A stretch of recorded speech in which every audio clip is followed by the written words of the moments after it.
Hello everyone, welcome back to the show. This is Casual Marketplace. Our goal is to help you achieve financial freedom.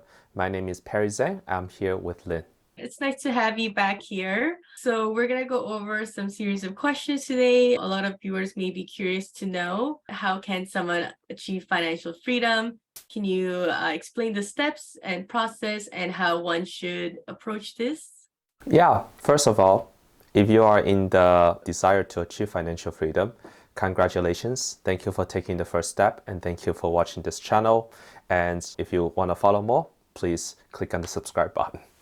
I usually don't ask people to subscribe, but yeah.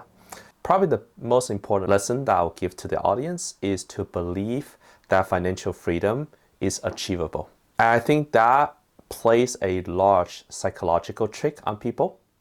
If you believe that financial freedom is a achievable, doable thing, then you're more likely to find a solution. That's probably 50% of the battle. So my advice for people is believe that financial freedom is achievable. Now, once you believe that, then the advice depends on your situation. If you're making less than 100K, I will say your job is to get no pun intended, to get another job that pays higher. If you make more than 100K, then good job, you are in the right spot. Then the job is to really help you plan your financial future by how much you're spending, how much you are investing, and then create a plan that allows you to grow that investable amount. What I did was I created a spreadsheet that goes through every expense that I have, and what is left is what I invest into real estate or other growing assets. I do believe that keeping track of your expenses is the first step. By the way, I don't use Mint. I don't use any one of those softwares that keep track of my expenses automatically. I firmly believe that the point of doing it in a spreadsheet is that you physically type out all the expenses that you spend that month. And if you feel like, wow, that's a lot of work, that's the point. If you feel like that's a lot of work, then don't spend that much so you have less to type the next month. I think that was one of the best things I did personally as I was going through trying to achieve financial freedom. Again, now I don't do it as much. Now I set aside a certain amount that this is what I spend for the year and then everything else is investable. That was a great answer. So thanks for walking everyone through. So I did want to ask, so what motivates you to keep going? This is a question that I thought about a lot. So there might be a stream of consciousness answer. There are a few things going on. The first thing I will say is a lot about keeping going is subconscious. And I was blessed enough to have micro positive reinforcements in my life during my childhood that I've been told that if I work hard, good things will happen. So I was top of class, throughout school. That kind of micro positive reinforcement really made me believe that if I work hard, I can achieve anything. And so as I become an adult, I felt that kind of tendency to believe that eventually I will come out ahead and eventually I can solve this problem or eventually I will succeed is the invisible driving force. I don't wake up every day, try to re-rationalize why I do certain things. It almost became a habit that I do them. And that's probably the best way to keep moving forward. So that's point number one. The second point is a little bit more nuanced, and I might actually spend quite a bit of time just ruminating on this point. I try not to think what really motivates me, but that what keeps me deflated. So I almost think of the opposite, the negative, and I confront those negativities head on, whether that's through self-talk, whether that's asking my friends, or that's through counseling. And one thing I learned is that you will have negativity when you want to be an entrepreneur, when you're starting to be an entrepreneur, and you will also have criticism and negativity even after you succeeded, because the challenges will be bigger. So when I first started the company, the negativity is, am I going to make it? Is the company going to make it 2 years or a year from now, right?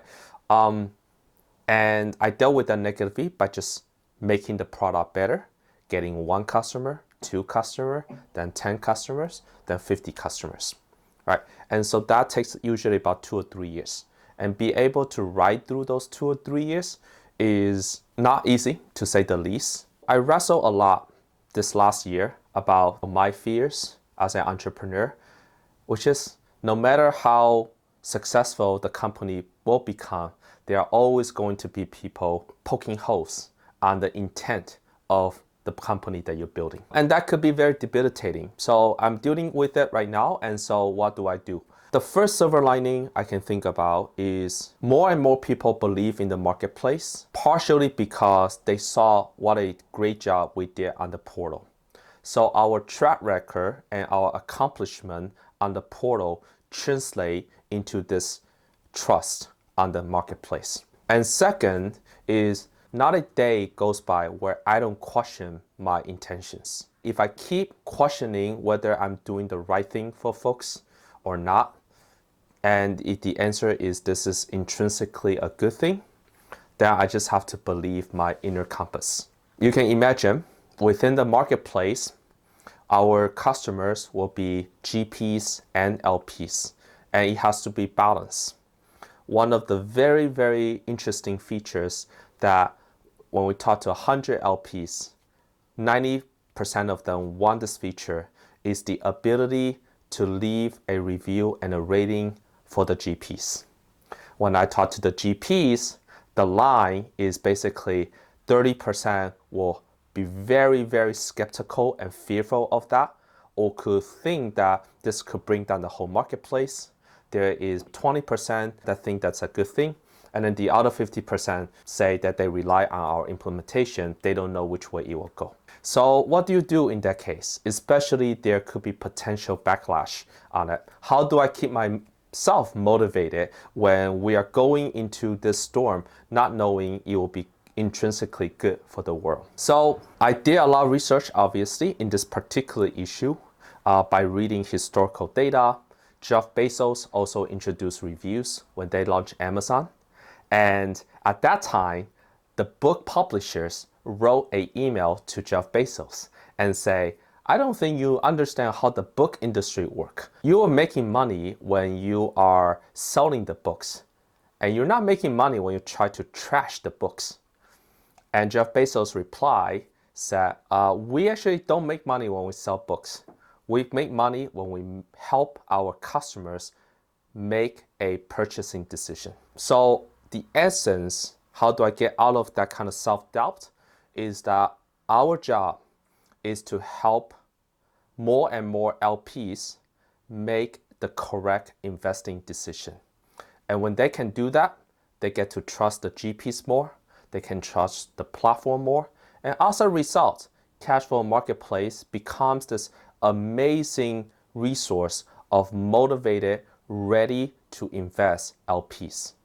And that is so much easier than individual GPs trying to do their own set of marketing, posting on LinkedIn and so on and so forth. I'm a builder, and one of my biggest fears is that as a builder, people could project bad intent onto the system. Then as a builder, my way of coping with insecurity and keeping myself motivated is to keep asking myself and be self-conscious, am I really doing the right thing? And if the answer is that it is the right thing, then we'll do it and be okay being misunderstood for long periods of time.